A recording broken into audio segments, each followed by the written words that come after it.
नमस्कार, news room live में आपका स्वागत। मैं राहुल ओझा आपके साथ। बिहार में पुल गिरने का सिलसिला लगातार जारी है। पहले खबर सामने आई अररिया से, उसके बाद से सिवान में भी ऐसे ही पुल गिरता है और अब जो खबर सामने आई है वो मोतिहारी से सामने आई है, जहां पुल एक बार फिर से यहां पर धाराशायी हुआ है। लोग घटिया निर्माण की बात कह रहे हैं। तो मोतिहारी से बड़ी खबर है, जहां मोतिहारी में पुल ध्वस्त हुआ है। घोड़ा सहन में बन रहा जो पुल है वो ध्वस्त हुआ है। करीब 1.5 करोड़ की लागत से ये पुल बन रहा था। पुल की ढलाई के बाद ही ध्वस्त हो गया। अमवा से चैनपुर के रास्ते ये पुल बन रहा था। करीब 40 फीट में ये पुल बन रहा था, जो पुल ध्वस्त हुआ है। बताया जा रहा है कि पुल की ढलाई कल हुआ था, अचानक रात में भरभरा कर ये पुल गिर गया। गांव के लोग अब सवाल उठा रहे हैं कि ढलाई के वक्त ही पुल ध्वस्त हो जा रहा है, तो इसकी गुणवत्ता क्या होगी, इसके लिए जिम्मेदार कौन है।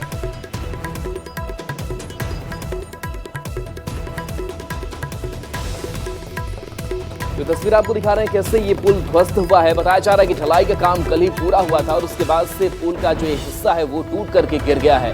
सवाल कई खड़े हो रहे हैं कि क्या अनियमितता लगातार इस पुल निर्माण में बढ़ती जा रही है, जहां लगातार बिहार में पुल धाराशायी होने की खबरें सामने आती रहती हैं। और देखिए बिहार में कब कब पुल गिरा उसका भी एक डेटा आपको दिखा रहे हैं। 2-2.5 महीने ढलाई का काम कब हो रहा था? रातें हो रहा था। तो रात में ढलाई का काम करना है। रात में तो ये लोग छड़ बांधते हैं, ढलाई का काम है। सारा काम रातें में हुआ है। देखिए ना, पिलर सोजर 13 लौक रहा है। दसे का सारा काम रातें में करते हैं। नाइट में बबल लगा के देखिए, बबल लगा हुआ है। कभी कम नहीं डाला हुआ है। 10 का पेपर लगा हुआ है, देख लीजिए। हाँ। अच्छा, ये वेपर उसी के लिए लगा हुआ है? पेपर लगा हुआ उसी के लिए लगा हुआ है। तो ये रात में ढलाई हो रहा था, कई बजे गिर गया पहले है? के बाद इसमें इंजीनियर का लापरवाही है। इंजीनियर का लापरवाही। इंजीनियर जो नीचा से अपना सपोर्ट नहीं देखे, चेक नहीं किए, वजन का उसको अनुमान नहीं लगा, ये माल डालाया, उसके बाद गिर गया। रात को पुल ढला रहा था। 10-12 बजे तक काम हुआ है। ठेकेदार मुंशी जी बोल रहे हैं कि 9:30 बजे काम बंद हो गया। वहाँ पे देखिए वेपर लगा हुआ है। 1.5 करोड़ के लागत से पुल बन रहा है। बताइए, आज गिर गया है, कल कोई गाड़ी जाता गिर जाता इसके अंदर, कोई मर जाता इसमें, उसका जवाबदेही कौन होता? तो देखिए बार बार पुल गिरने का जो हादसा है वो आम नहीं हो सकता और कई सवाल भी जो है वो खड़े हो रहे हैं। और ऐसी घटनाओं से सरकार और निर्माण कंपनियों पर कई गंभीर सवाल खड़े हो जाते हैं। न्यूज़ 18 भी इन घटनाओं को लेकर के सवाल पूछता है कि क्या निर्माण के वक्त गुणवत्ता की जांच नहीं होती।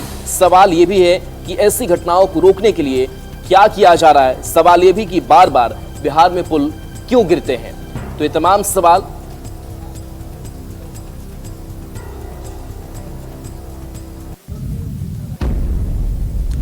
अब देखिए आपको 2 तस्वीरें आप दिखाते हैं। मोतिहारी से 2 तस्वीर सामने आई है जहां पर पुल धराशायी हुआ है। इससे पहले अररिया से भी खबर सामने आई, तस्वीर वहां से सामने आई, वीडियो सामने आया जहां पर पुल जो है वो ध्वस्त हुआ। तो बिहार में एक और पुल भ्रष्टाचार की भेंट चढ़ा है। मोतिहारी के घोड़ा सहन में करीब 1.5 करोड़ की लागत से बन रहा पुल ध्वस्त हो गया। अभी कुछ दिन पहले ही 18 तारीख की बात करें तो अररिया में बकरा नदी पर बना पुल देखते ही देखते नदी में समा गया। पुल के एक हिस्से के 3 पाए पानी में बह गए।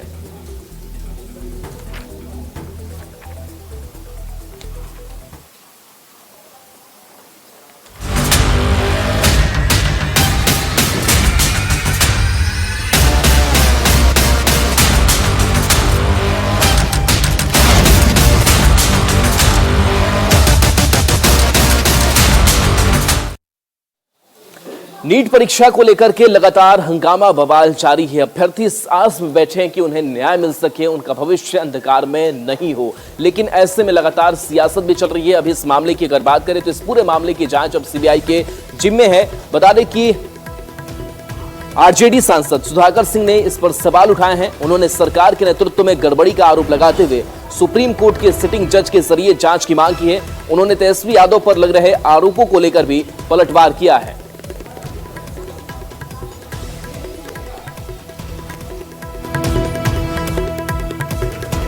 तो देखिए, नीट परीक्षा में धांधली के आरोप लगे और नीट पेपर लीक पर बड़ा फैसला कि सीबीआई जांच जो है वो अब इस मामले में की जाएगी और इस पर अब जो सियासत है वो भी चल रही है। तो देखिए, नीट अंडर ग्रेजुएट 2024 परीक्षा में अनियमितता का आरोप लगा था। इससे पहले यूजीसी की नीट परीक्षा में भी जांच सीबीआई को सौंपी गई थी।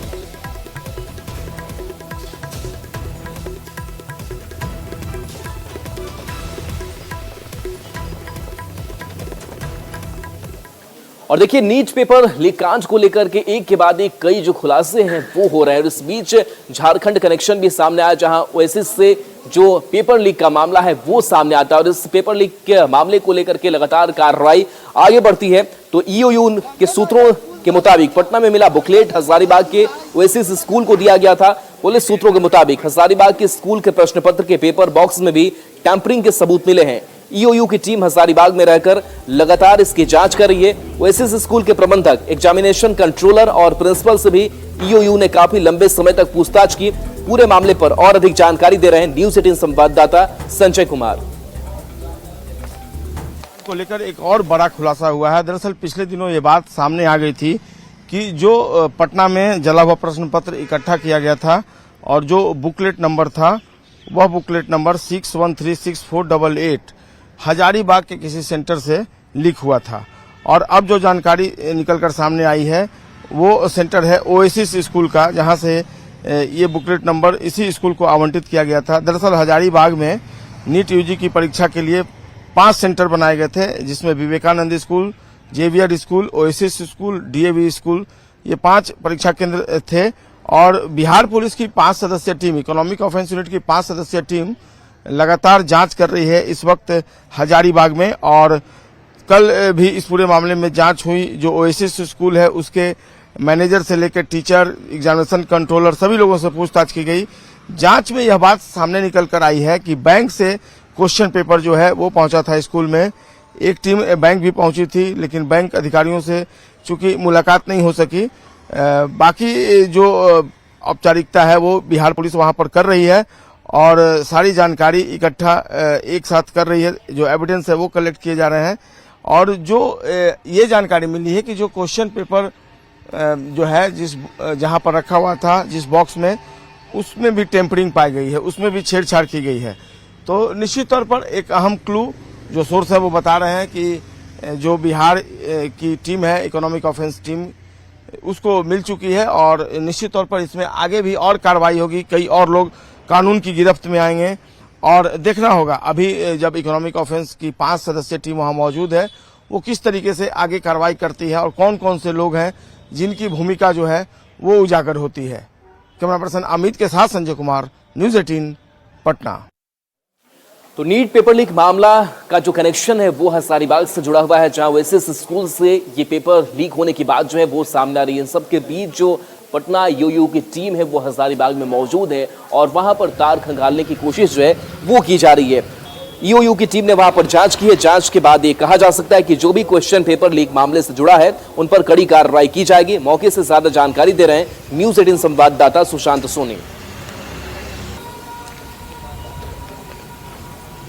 नीट परीक्षा पत्र लीक मामला जो है वो काफी तूल पकड़ता नजर आ रहा है और इसका तार अब हजारीबाग से भी जुड़ गया है। अगर हम पिछले दिनों की बात कर ले तो देखिए, हजारीबाग का यह लोहसिंगना थाना क्षेत्र का ओएसिस स्कूल है, जहां सूत्र बताते हैं कि पिछले दिन जो है पटना से ईओयू की टीम जो है वो यहां पर पहुंची थी और विद्यालय के जो तमाम शिक्षक हैं, इसके अलावा परीक्षा में जो शामिल जो कर्मचारी थे, उनसे पूछताछ की गई है। इसके साथ ही जो है हजारीबाग में अन्य परीक्षा केंद्र बनाए गए थे, वहां पर भी ईओयू की टीम के द्वारा जो है पूछताछ की गई है। अगर क्वेश्चन पेपर लीक की बात की जाए, जो भी साक्ष्य उन्हें जो है वो सबूत प्राप्त हुए हैं, खासकर उनकी जो है वो जांच की बात कही जा रही है। अगर हम सूत्र की माने तो जिस तरीके से लगातार झारखंड और बिहार में इसकी जो जांच चल रही है, इससे कई जो है वो सबूत सामने आ सकते हैं। लेकिन हम बात हजारीबाग की कर रहे हैं तो जिस तरीके से यह मामला प्रकाश में आया है, हजारीबाग का भी जो है वो नाम जुड़ता नजर आ रहा है। ऐसे में नीट परीक्षा पत्र लीक मामले में कई चेहरे के नाम आ सकते हैं और ऐसे पर जो है आगे उन पर भी जो है वो कार्रवाई देखी जा सकती है।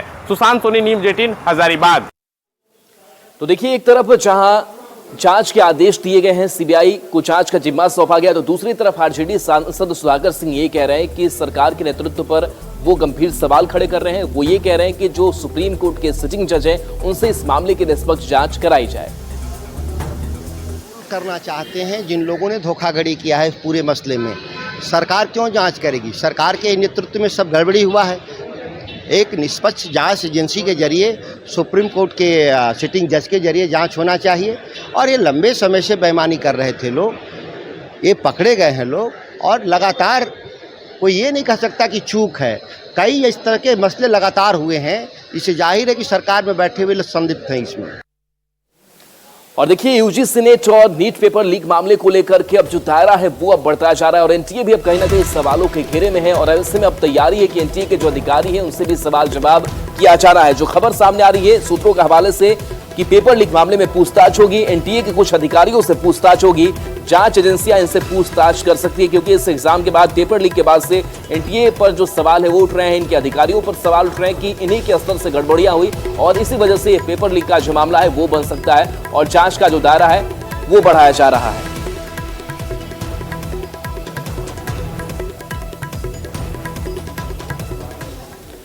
और देखिए इस नीट पेपर लीक मामले में लगातार एक से बढ़कर एक खुलासे हो रहे हैं, चौंकाने वाले खुलासे। और इस बीच खबर ये सामने आ रही कि आरोपियों के पास से कई जो एडमिट कार्ड है वो भी मिले हैं, तो कई ऐसे डॉक्यूमेंट्स जो है वो सबूत के तौर पर अब ईओयू की टीम जो है वो अपने पास रखी हुई है। बता दें कि नीट पेपर लीक मामले में सूत्रों के हवाले से जो खबर सामने आ रही कि आरोपियों के पास से 3 दर्जन से ज्यादा एडमिट कार्ड मिले हैं, आरोपियों के पास से कई आधार और पैन कार्ड भी मिले हैं। ईओयू सभी कार्ड की जांच कर रही है, जरूरत पड़ने पर संबंधित अभ्यर्थियों से पूछताछ भी होगी, अभिभावकों से भी पूछताछ हो सकती है। बता दें कि आरोपियों के पास से 16 चेकबुक, 6 पासबुक बरामद किए गए हैं, जो सूत्र खबर दे रहे हैं। 5 एटीएम कार्ड और ट्रांजैक्शन स्लिप भी बरामद किए गए हैं। इसके अलावा पासबुक में करोड़ों के लेन देन के सबूत भी मिले हैं।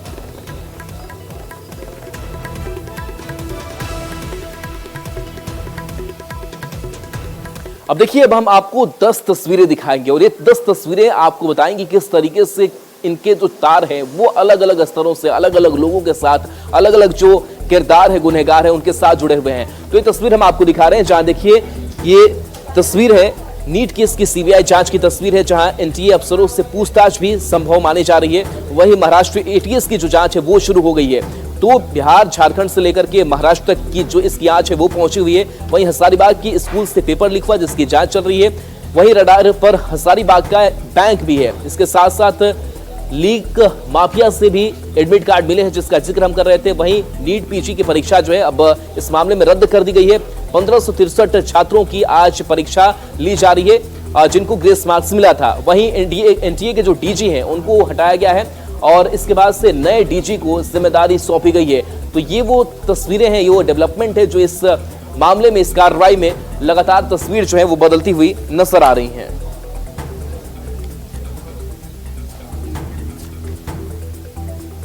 और देखिए नीट पेपर परीक्षा लीक मामले को लेकर के पटना यूयू की टीम ने शिक्षा मंत्रालय को अपना रिपोर्ट सौंपा और इस रिपोर्ट के बाद से अब जो सीबीआई को जांच का जिम्मा है वो दे दिया गया है। यानी कि इस पूरे मामले में सीबीआई अब जांच करेगी और सीबीआई अपने स्तर से इस मामले के उद्भेदन तक पहुंचेगी। देखिए कई स्तर से गड़बड़ियां हुई है, कई जगहों से गड़बड़ियां हुई है और इन गड़बड़ियों का पता लगाना बहुत जरूरी हो जाता है क्योंकि ये छात्रों के भविष्य का सवाल है। तो नीट अंडर ग्रेजुएट 2024 परीक्षा में अनियमितता का आरोप लगा था। इससे पहले यूजीसी की नेट परीक्षा की भी जांच सीबीआई को सौंपी गई थी।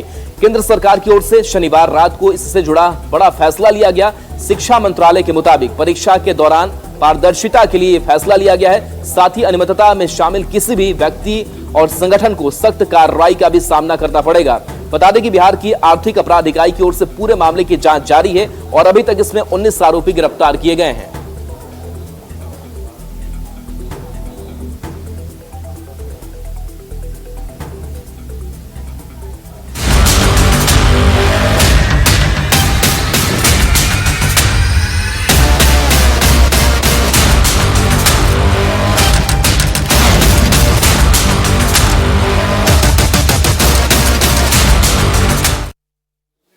बढ़ते आगे और देखिए केंद्र सरकार से एक बड़ी जो मांग है वो बिहार सरकार की तरफ से की गई है। नियोजित शिक्षकों को वेतन देना है, करोड़ों का वेतन उन्हें भुगतान किया जाना है और ऐसे में बड़ी जो मांग है वो उठाई गई है। केंद्र से बिहार की मांग है, केंद्र सरकार से बिहार सरकार ने मांग की है। वित्त मंत्री से सम्राट चौधरी ने अपनी मांग रखी है। नियोजित शिक्षकों के वेतन के लिए पैसा मिले, ये डिमांड की गई है। शिक्षकों के वेतन पर 17,686 करोड़ खर्च होंगे। केंद्र ने 3,063 करोड़ की राशि मंजूर की है। वहीं 60-40 के अनुपात में राशि देने की मांग जो है वो बिहार सरकार की तरफ से की जा रही है। सर्व शिक्षा अभियान के तहत सहायता की मांग की जा रही है।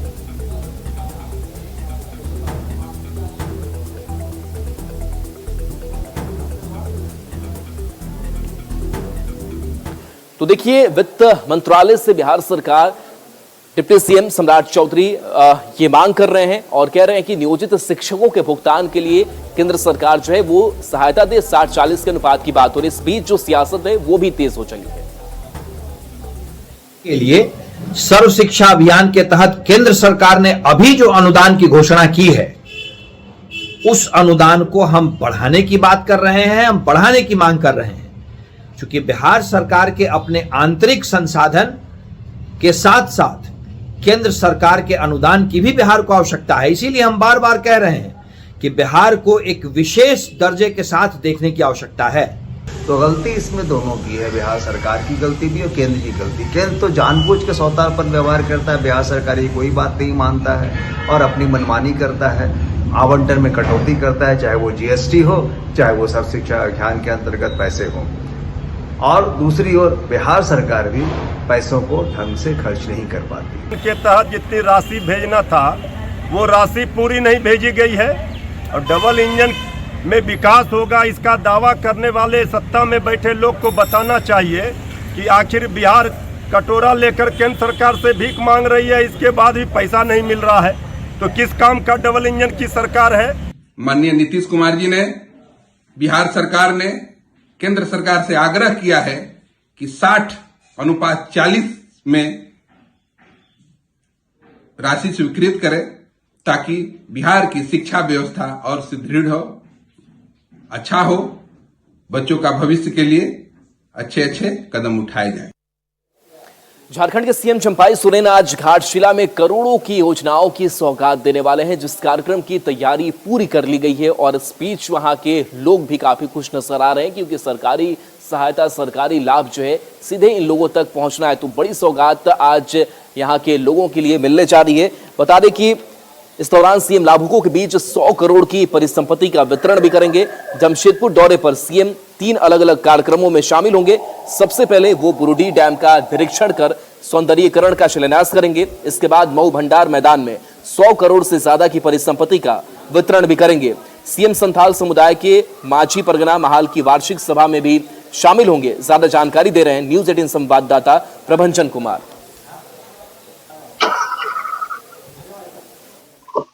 घाटशिला में उनका 3 जगह उनका कार्यक्रम है। हम आपको दिखाते हैं। सबसे पहले उनका जो कार्यक्रम है यह बुरुडी डैम। आप देख सकते हैं कि यहाँ पर इस जगह इस बुरुडी डैम में सौंदर्यीकरण का यहाँ पर निरीक्षण करेंगे यहाँ चंपाई सोरेन, और किस तरह यहाँ का नज़ारा है आप देख सकते हैं कि यह बुरुडी डैम जहाँ पर हजारों की संख्या में पर्यटन बंगाल से, अन्य राज्य से यहाँ पर पहुँचते भी हैं। और इस जगह पे 72 करोड़ की लागत से अब इस सौंदर्यीकरण का यहाँ पर कार्य किया जाएगा, जिसका निरीक्षण यहाँ पर इस जगह पे इस बुरुडी डैम का चंपाई सोरेन भी करेंगे और कई सौगात यहाँ पर इस जगह से राज्य के मुख्यमंत्री देंगे। बहुत आशा है उनके ये में, तो जो भी विकास का काम होगा, आज तक उस हिसाब से बुरुडी डैम का विकास नहीं हो पाया था, लेकिन मुख्यमंत्री से बहुत उम्मीद है। आज इतने साल हो गए बुरुडी डैम बनने के बाद, 82 में कंप्लीट हुआ है, आज तक कोई सीएम नहीं आए हैं, तो हम लोग का बहुत हम लोग खुशी है कि विकास होगा। ये हमारे यहाँ पधार रहे हैं मुख्यमंत्री जी। प्रभंजन, न्यूज 18 घाटशिला।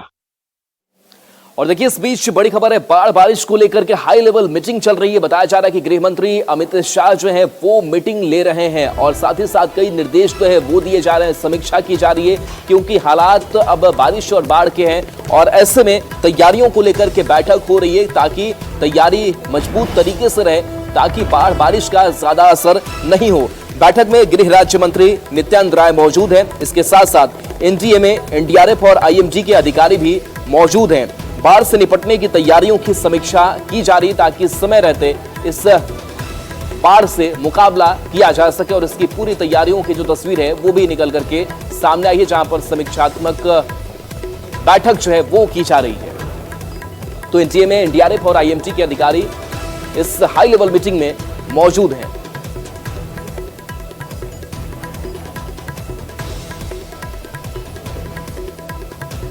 तो देखिए बाढ़ बारिश को लेकर के हाई लेवल मीटिंग जो है वो हो रही है। गृह मंत्री अमित शाह ये बैठक कर रहे हैं और देखिए अब जो मौसम आ रहा है वो मौसम मानसून बारिश का है और बारिश की वजह से कई इलाकों में बाढ़ की समस्या तेज हो जाती है और ऐसे ही बाढ़ की समस्या से निपटने के लिए लोगों को सुरक्षित रखने के लिए ये कोशिश, ये कवायद जो है वो सरकार की तरफ से की जा रही है, ताकि हर तैयारी बाढ़ से पहले पूरी की जा सके, ताकि क्षति को, नुकसान को कम से कम किया जा सके। क्योंकि हर साल जब बाढ़ की तबाही, बाढ़ का मंचर देखने को मिलता है, ऐसे में लोगों को काफी नुकसान पहुंचता है।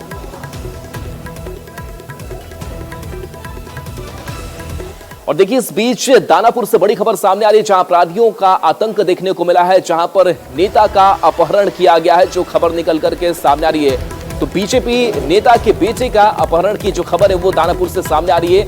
और देखिए, जो बड़े लोग हैं, जो बड़े नेता हैं, उनके भी बेटे सुरक्षित नहीं है। राजेश कुमार सिंह के बेटे के अपहरण की खबर सामने आ रही है। डिफेंस कॉलोनी में राजेश रहते हैं, तो दानापुर से ये बड़ी खबर बता रहे हैं, जहां अपहरण का मामला सामने आया। बीजेपी नेता के बेटे का अपहरण का मामला सामने आया है।